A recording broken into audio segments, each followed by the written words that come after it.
Oh geez. Okay. All right. Hello, hi, and welcome.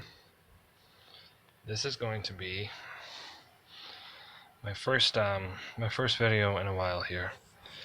Okay. So bear with me. I know that my mic quality is subpar, and we might do something about that someday, but we're not doing anything about that today. So here we have.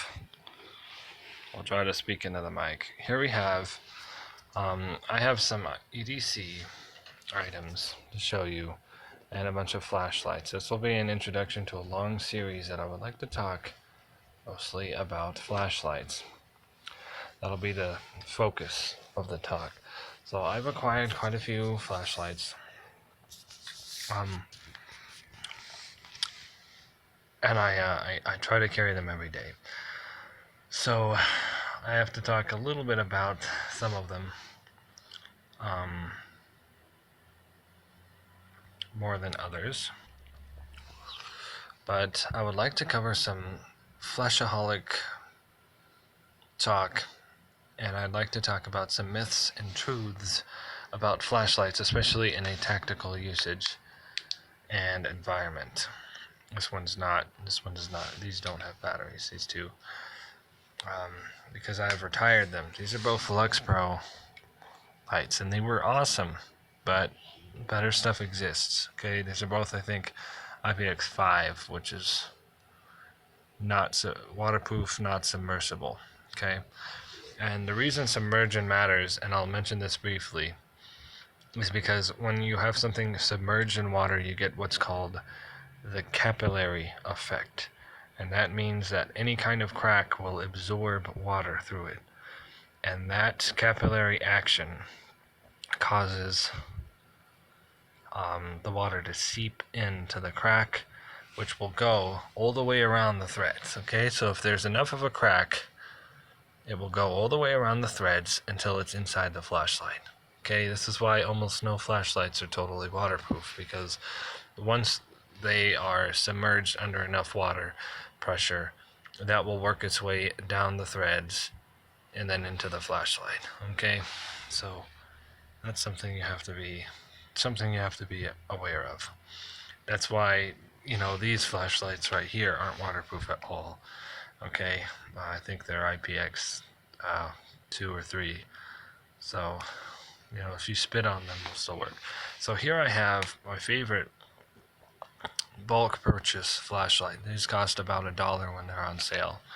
These are the Rayovac LED flashlights. Okay, on this particular one, I've switched the bulb with an incandescent so that I can still use an incandescent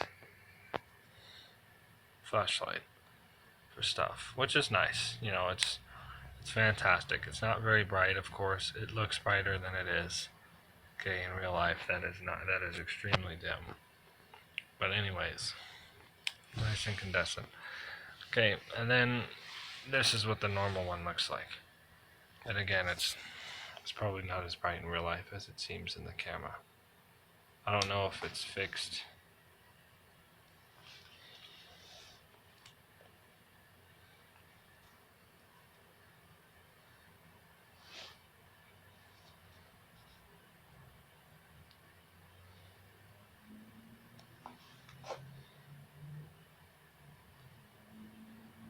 I don't know why my camera's not dimming out. I'm sure it will dim out if we do this.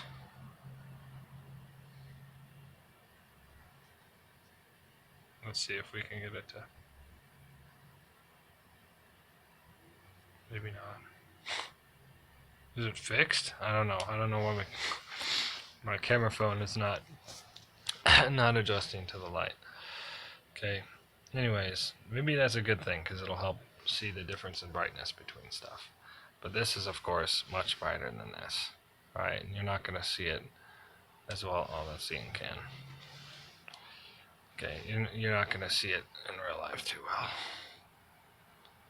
Yeah, but anyways, on the center spot inside of this is phenomenal. This has a low mode and an off. And this was the Rayovac Indestructible, or as it is so called. And that's a pretty good flashlight for beginners. 120 lumens, and I'm not sure the candela on this one. Okay, I would guesstimate roughly 20,000 candela, maybe less than that, but it's a very good thrower for the lumens. So for 120 lumens, it throws very far, and that's because it has a very deep reflector. LEDs need deep reflectors. Can't stress this enough. There's a strange myth out there that says you need larger reflectors. That's just not true. Okay, I'll show you an example. Well, this is a bad example. This thing has a much wider, broader reflector than this guy. Okay, it might be hard to tell with the camera, but it's maybe not much, but it's definitely deeper. This one, the one on the left, okay, is definitely a wider reflector and not as deep. Okay, whereas the one on the right is deeper and has less what you call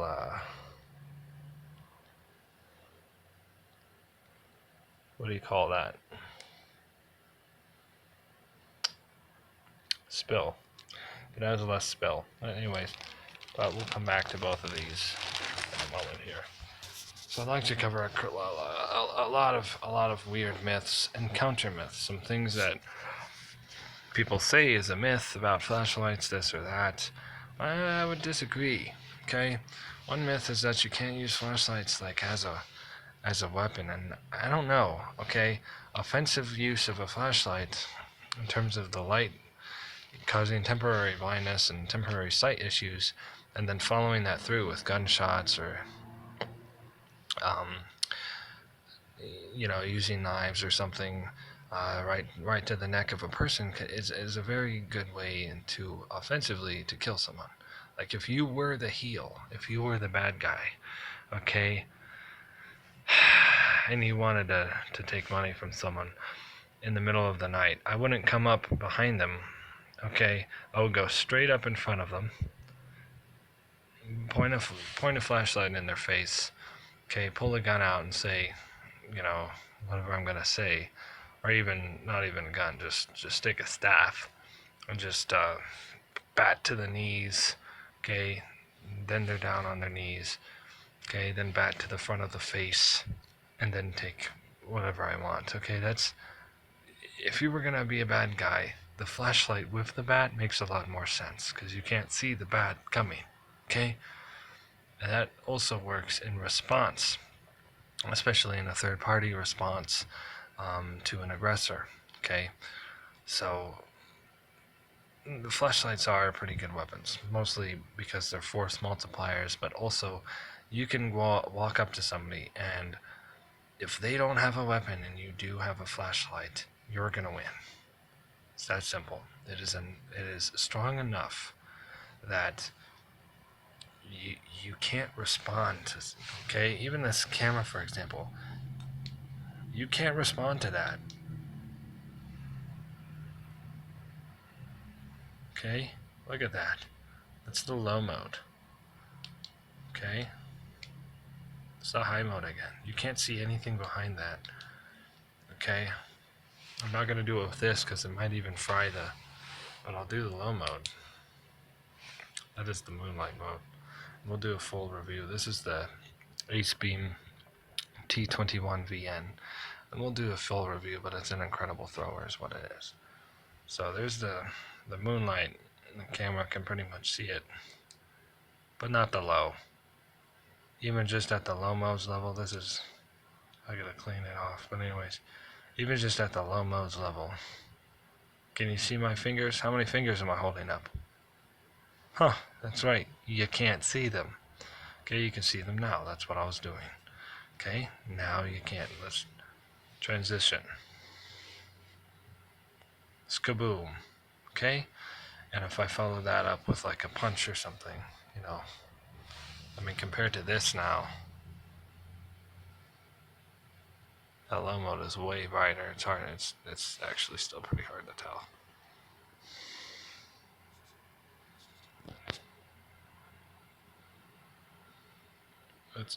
It's hard for the camera to tell. Okay. All right.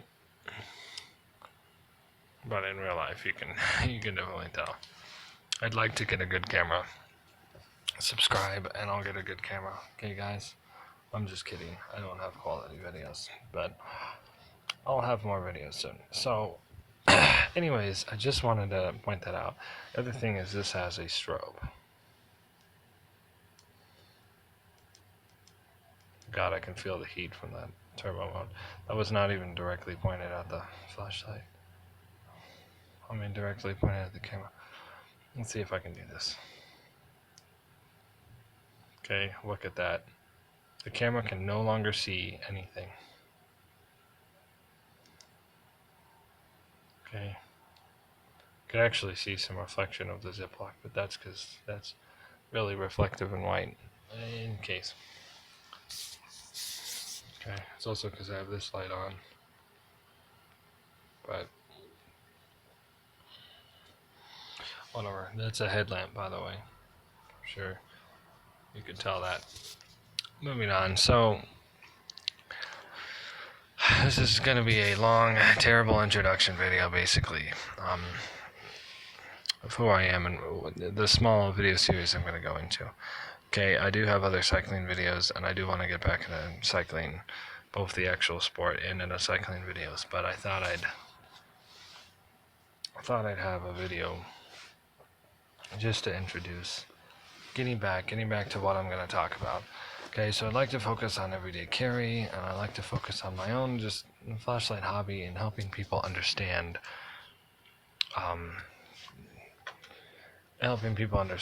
some stuff about flashlights and flashlight basics and what you need to know. I will say that there's no reason you can't carry a flashlight. Okay, this is relatively small flashlight here. It runs on 3 AAAs. And it was $15, and it even comes with its own batteries. Okay, they're not rechargeable though. I run rechargeables in this guy, but it's pretty bright. Okay, it overshadows the moonlight mode of my other flashlight there, so it's just that's area brightness. Okay, it does have PWM, which you can tell by the camera. It's just pretty terrible, but that's okay. You know, it works. Okay, it's pretty bright. It's not too demanding on batteries, though it is demanding. Okay, anyways, and it's focusable, which means it's great for indoors and outdoors. So, and this is the Coast Polysteel. Okay, I'm not represented by Coast or anything, but they did send me some free lights, which I'll talk about in my next video. It's hard to see that Coast, but it's there, and I like that. Makes it very uniquely invisible. Okay, almost unbranded.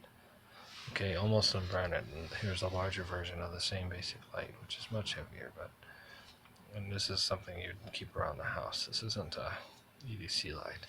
This is, okay? You can EDC this, alright, with a small lanyard of some kind. Mine's just a paracord lanyard I threw together, but you could have like a more professional lanyard if you want, with a nice little bead at the end. Okay, and it would sit there in your pocket. Alright, and I have pants where we're actually filming this with a Coast headlight, but that have the extra pockets, you know. So I have extra pockets to put my flashlight in.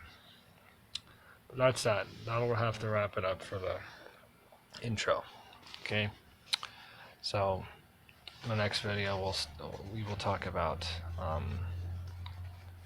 we'll cover the most important safety basics and safety things first, and go into more complex stuff later.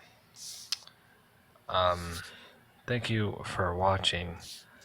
Okay, have a great day.